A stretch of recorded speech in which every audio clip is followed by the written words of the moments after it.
semua isu-isu dan keraguan bahwa ijazah Pak Jokowi itu hilang, terbakar, tetapi memang ada dikeluarkan UGM dan masih dipegang oleh beliau. Jadi selesai isu ijazah itu ya. Berdasarkan hasil penyidikan, kami menetapkan 8 orang sebagai tersangka yang kami bagi dalam 2 klaster. Di Indonesia, ada orang dengan status terpidana saja inkrah. Sudah 6 tahun tuh inkrahnya ya, Pak. Masih bisa bebas melenggang dan menghina hukum di Indonesia. Dan sekarang, semua mata tertuju pada apa langkah hukum berikutnya.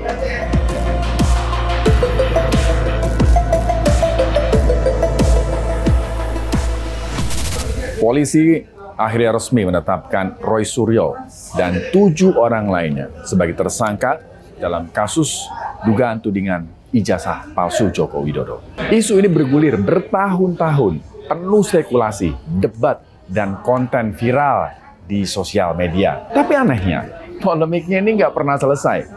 Publik masih terbelah.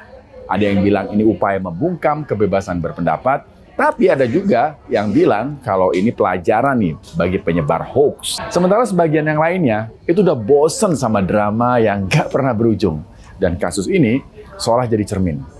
Gimana energi publik terbuang hanya untuk membahas sesuatu yang sebenarnya mudah untuk dibuktikan. Padahal kalau mau jujur nih, tinggal tunjukin ijazahnya. Selesai. Tapi satu hal yang pasti, kisah 8 orang dan 1 ijazah ini sudah menyita perhatian publik. Dan sekarang semua mata tertuju pada apa langkah hukum berikutnya. Kita cek sama-sama.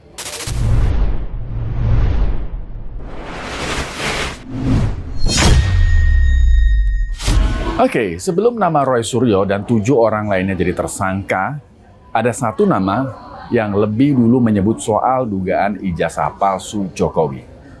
Dia adalah Bambang Trimulyono, penulis yang dulu dikenal dengan bukunya yang kontroversial, Jokowi Undercover 2, Lelaki Berijazah Palsu. Nah, dalam buku ini, Bambang menyebut Joko Widodo menggunakan ijazah palsu dan mengaitkannya dengan berbagai teori konspirasi.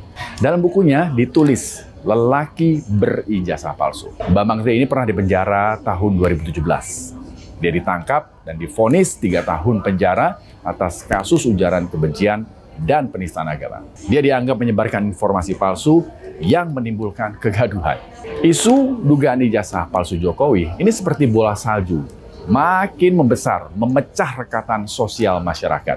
Apa sih alasan polisi menetapkan tersangka? Kita cek sama-sama.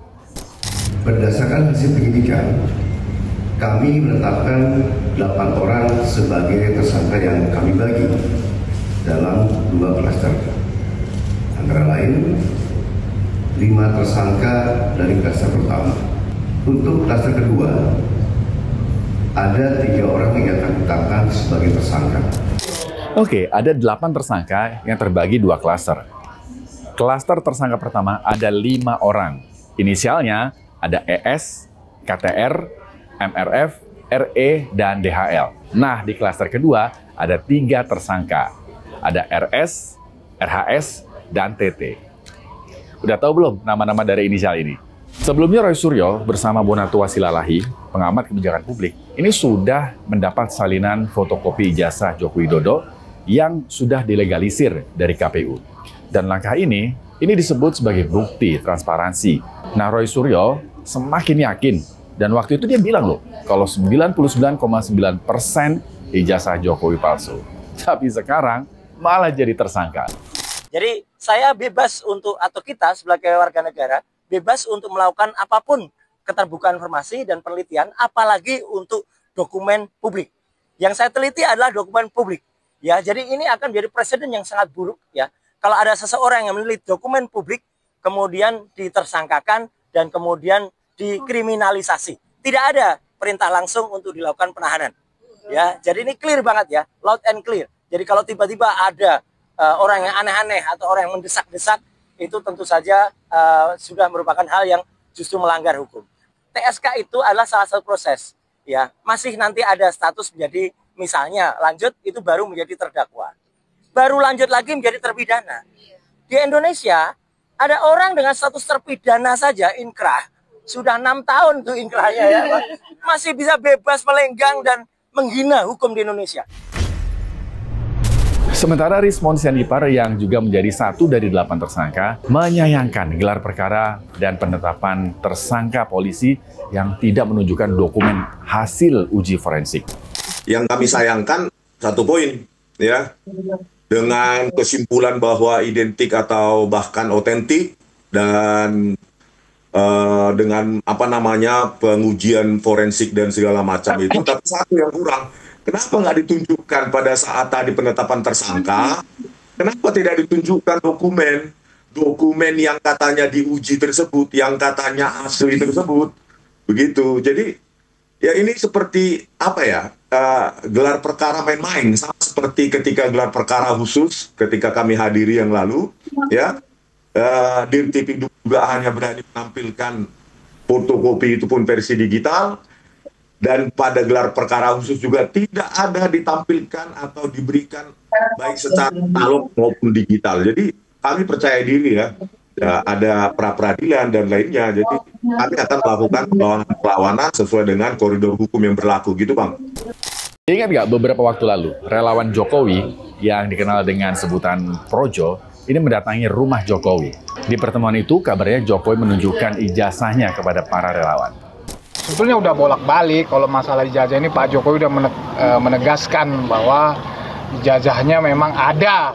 Ya, dan kita tadi dipertunjukkan bahwa ijazah Pak Jokowi itu ada, dan Pak Jokowi juga udah menunjukkan ke rektor, ke dekan. Jadi bukan hanya menepis semua isu-isu dan keraguan bahwa ijazah Pak Jokowi itu hilang, terbakar, tetapi memang ada dikeluarkan UGM dan masih dipegang oleh beliau. Jadi selesai isu ijazah itu ya. Ya. Nah, biar sudah ada 8 orang tersangka dalam kasus dugaan ijazah palsu Jokowi, kayaknya nih kegaduhan ini nggak akan selesai gitu aja. Kenapa? Karena yang diperdebatkan sebenarnya sudah bukan lagi soal ijazah, tapi soal kepercayaan. Banyak loh orang yang sudah terlanjur susah percaya.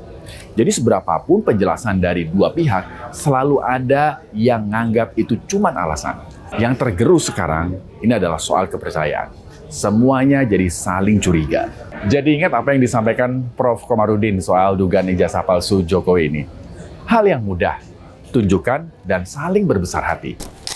Saya rasa hanya di Indonesia ijazah seorang presiden itu dipermasalahkan. Dan ini sudah berjalan berbulan-bulan, bahkan setahun lebih. Saya sendiri tidak tahu agenda apa, drama apa yang tengah dipertontonkan di balik drama ijazah ini. Pasti di belakang itu ada agenda-agenda yang ada di balik cerita di permukaan. Padahal masalah ijazah itu kan hal yang sepele. Tunjukkan dengan bangga dan sukarela, silahkan diuji di lab sehingga selesai masalahnya. Tapi nyatanya itu tidak atau belum dilakukan. Yang menjadi pertanyaan saya adalah, kalau masalah yang mestinya sepele saja membutuhkan waktu lama, bagaimana kita akan menuntut penyelesaian korupsi yang jumlahnya triliunan, melibatkan banyak aktor, institusi dengan modus money laundering, sekian banyak institusi dan orang di dalam maupun di luar negeri juga terlibat. Jadi mestinya penyelesaian berbagai penyimpangan hukum termasuk korupsi itu hendaknya dilakukan dengan segera. Jadi meski polisi sudah menetapkan tersangka, perdebatan ini belum tentu berhenti. Ingat ya, belum tentu berhenti. Soal ijazah mungkin akan selesai di meja hukum. Tapi soal percaya, ini ceritanya bisa panjang.